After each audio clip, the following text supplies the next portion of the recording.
Welcome back to SwitchCorner. It's that time of the week again, 10 deals under $10, or of course your local currency. In this video, as always, I'll be covering the US, Canada, UK, EU and AU eShops. This week was a weird one. We have some great sales right now on games that I haven't seen in quite a long time, but then we have a ton of shovelware as well. So with that in mind, at the end of this one, I'm going to be giving you just one game to avoid because, well, simply put, it's awful and I want to save you some cash. So yeah, look, hit subscribe if you love the Switch, as much as we all do here, join our growing family, and let's get started. So first on our list today we have Urban Trail Tricky with its first ever sale. This one was actually only released maybe 2 months ago and I did review it over on the channel, but it's already coming in with 40% off. If the first entry though in this series was basically a Trials clone, this one is somewhere between Trials meets like Tony Hawk. Here they've basically shifted the focus from linear tracks where you need to, progress from the start to the finish. Instead here focusing now on arenas where you can actually change the direction you are going, and then you'll basically focus on just ridiculous tricks and high scores. There's for sure fun to be had here with this one, but full transparency, I gave it a 6 out of 10 down to somewhat limited content and then just visuals that do very little to differentiate stage to stage. That said though, look, 40% off does make it a whole lot sweeter, and there's no question I had fun here. You just gotta go in understanding it's a very different experience to the first entry, but there's no doubt there's an audience out there who will enjoy it, especially those of you who like getting a perfect run and just huge scores. Okay, so next up we've got Aggro Loss, and somehow I am yet to talk about this on the channel, so this is my chance. If you like your 16-bit games, so think like Mega Drive or Genesis depending on your region, and the SNES, this one is well worth checking out, especially with its current 55% discount. It's the lowest it's ever been. Here though you can expect basically a Metroidvania, so a whole lot of exploration within this world. It's not the most challenging of Metroidvanias out there, so don't go in looking for that next game that's going to basically make you try and smash your Switch to pieces. But I really liked it. Also, while visually it has that kind of throwback design, it definitely brings to the table more modern sensibilities for its gameplay with upgrades, weapons, multiple attack types, chain combos. It's cool stuff and I was impressed. I paid full price, you can definitely feel good about this price. Okay, so Cat Quest, it's joining the sale, and with this one, I'll be honest, it never really appealed to me. I don't know what it was, but something about the whole design, it never gave me that urge, to spend the cash. That said, about 12 months ago now, I finally bit the bullet and picked it up, and call me a believer, because not only did I love it, but I added the sequel to my library as well. Now maybe you don't like the art style, maybe it's too cutesy, maybe you're more of a dog person, that is absolutely fine. But I think this one is worth a gamble, especially with this new all-time low price offering a huge 80% off. A coffee at Starbucks costs more than this thing. Here though, just expect this open world RPG set in a world inhabited by cats, as you set out to take down the evil Dracoth who took your sister. Action RPG though this one, so real-time gameplay, the visuals are really nice in action, and while it is, I will say, relatively simple stuff, it has all the usual RPG gameplay you'd expect, so think equipment, upgrades, magic. I was seriously surprised, and I should have listened to nearly every review out there, honestly. It's a great game and the sequel just builds upon that.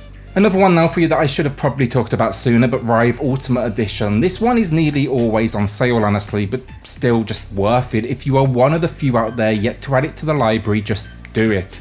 Here you'll basically pilot what is a spider tank that can also fly, and you'll be navigating these mazes and just taking down waves of enemies. It's just like an old school shooter with some nice visuals though, 60 frames per second, HD rumble, built-in achievements, 2-player local mode, speedrun modes, arenas, a good story as well. There's really very little to complain about, honestly. It's another super budget experience on the list today that's been out for a while, but there's good reason you'll hear a lot of people just praise this one over and over again. Okay, let's go a little bit more obscure now. This one actually got a physical release from PlayAsia, and that's honestly where I first personally heard of it. But this one, it's called Palobox. Here is a game though where you take on the role of a boxer, except this boxer is more unique than most. You've got a duck head. Basically the game though, it's punch out, so throw them jabs and hooks while dodging and weaving in this fantastical world of basically boss fights that are, boxing rounds. Where this one truly separates itself though is, if it hadn't already with the duck-headed boxer, is it's black and white cartoon visuals that are just super clean, especially in handheld mode. And then it's actually got a story, and a really good one. I loved it.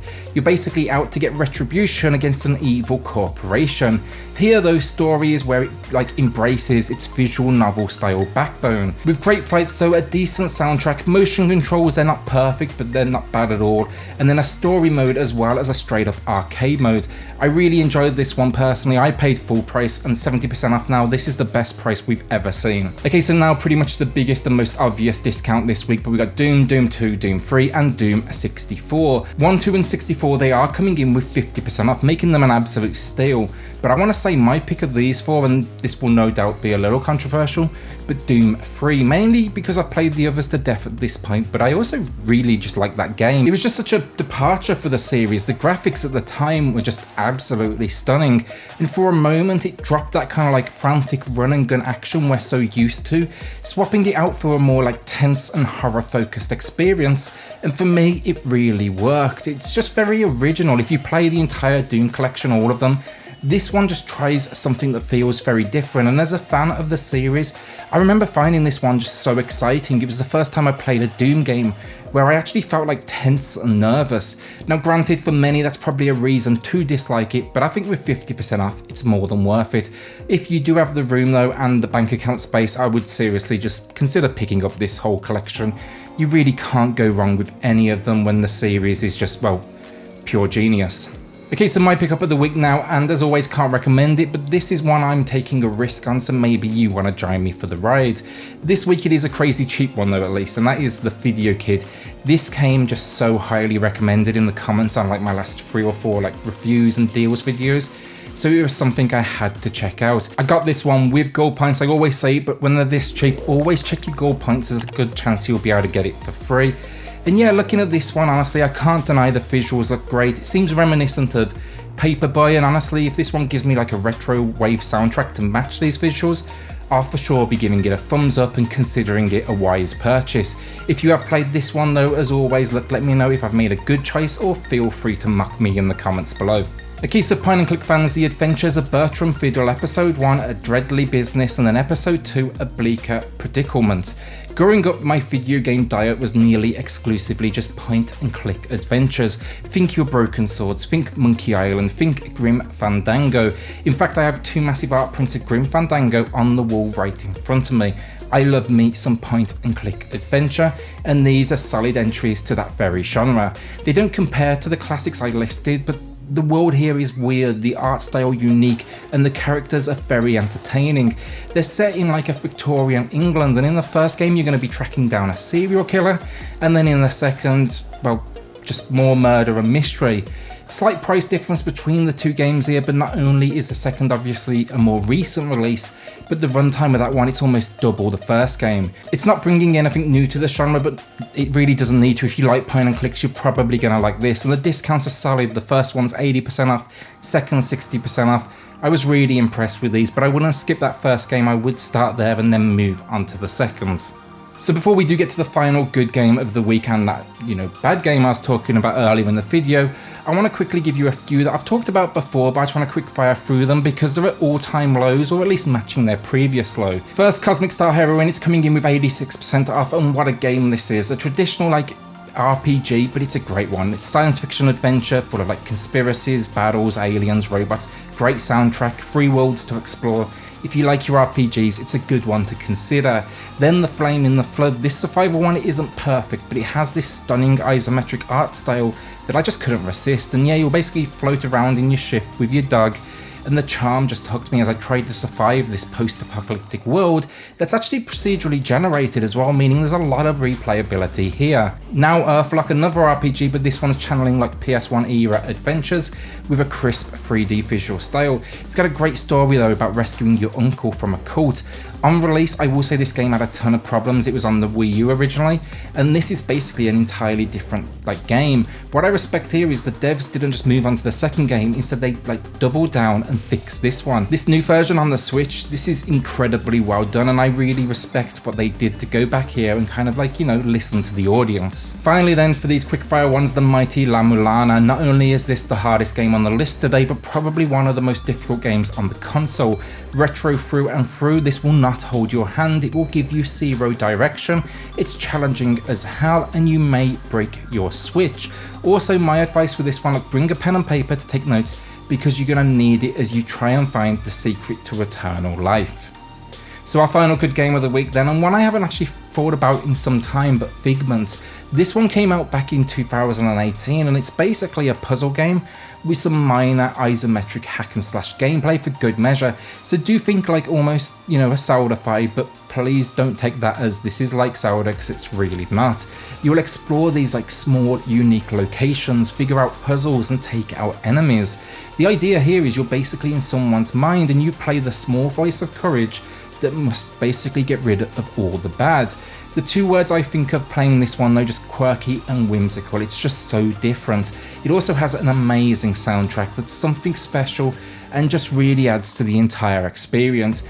Really recommend taking a look at this one though. It goes on sale pretty frequently, but this 75% off right now is a new all-time low. Okay, so now the bad game. This is a first for the channel, but like I said, it's something I don't normally do. This game deserves special attention. Space Blaze coming in with 70% off. Here in the US, that's $29.99 down to $8.99. If they offer you this game for free, do not take it. Not worth the space on your SD card. This half-assed horizontal shooter is a game I awarded an awful 2 out of 10, and I was generous honestly, because it sort of works. Broken visuals that you can't see what you connect with, bosses that literally may be the dumbest, like the dumbest. Doesn't tell you what the power-ups do, what the controls are. The devs even actually commented on my review of this one saying I should figure it out. That's what old school retro games did. No, they didn't. They came with instruction books. That was the difference. I'd sit there as a kid and read them. It only has like 3 power-ups in this game, and I still, once I used them, couldn't figure out what the hell they were doing. It's about as bad as they come, but to really like add insult to this, they priced it at an insane point, thinking people should actually pay $29.99. The only reason maybe to play this is to basically remind yourself how good games like R-Type are, and that's about it, but I would definitely stick to the classics. So many ways to spend cash on the Switch eShop right now. Don't make this mistake and be tricked into it because they retailed it at such like an astronomical price. Just because the discount looks good does not make the game good. Okay, and that's it for the week. What will you be picking up this week, if anything? As always then, like a shout out to the patrons. Another one joined us just this last few days, so thank you to you all for going above and beyond. It's appreciated, and I'm going to link it in the description below if you want to check it out for yourself. With that, look, an update now as well quickly. Our first hardware video will be dropping next week, and it's for one of the weirdest Switch accessories I have ever seen, so I can't wait to share that with you because it's pretty much custom made, but you can buy it. It is very cool stuff.